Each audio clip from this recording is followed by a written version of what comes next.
Briefly on President Putin, you said over the weekend, or indicated over the weekend, some frustration with him. How serious are you about imposing oil sanctions? No, I want to see him make a deal so that we stop Russian soldiers and Ukrainian soldiers and other people from being killed. But mostly it's Russian and Ukrainian soldiers.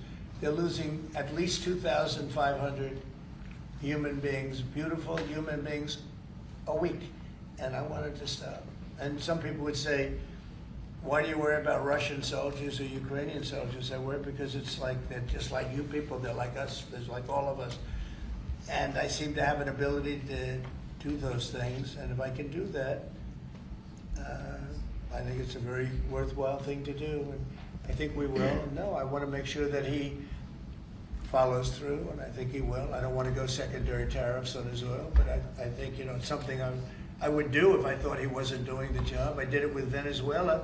Secondary tariffs, and you know what happened? Every boat left the harbor. Did you see that? It was a beautiful thing to see.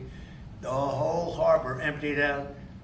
My words weren't even finished. They have these massive ships. They're actually taking the hoses and dumping them into there. They couldn't get out of there fast enough because they know I don't play games. So I think he's going to live up to what he told me, and I think he's going to fulfill his part of the deal. Now, then you have Zelensky, and hopefully he's going to live up. I see he's trying to renegotiate the rare earth. You know, we did something because, as you know, the Europeans get paid back the money that they gave, and we don't, because Biden is an incompetent president. And he should have asked for rare earth, or he should have asked for the loans to be guaranteed in some form. That's what Europe did.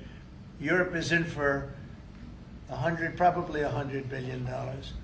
And we're in for 350 billion. So we're in for more than 3 times.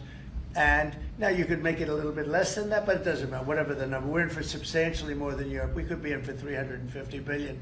They have no idea because Biden wasn't a good bookkeeper except for himself. And what happens is we made a deal for rare earth. It was all done. And I heard through you, I haven't spoken to them yet, but through you I heard that they're now saying, well, I'll only do that deal if we get into NATO or something to that effect. Well, that was never, number one, discussed. Number two, I think it's going to be very, long before Putin, they said you're not going into NATO. And it could be, that's probably the reason the war started, actually.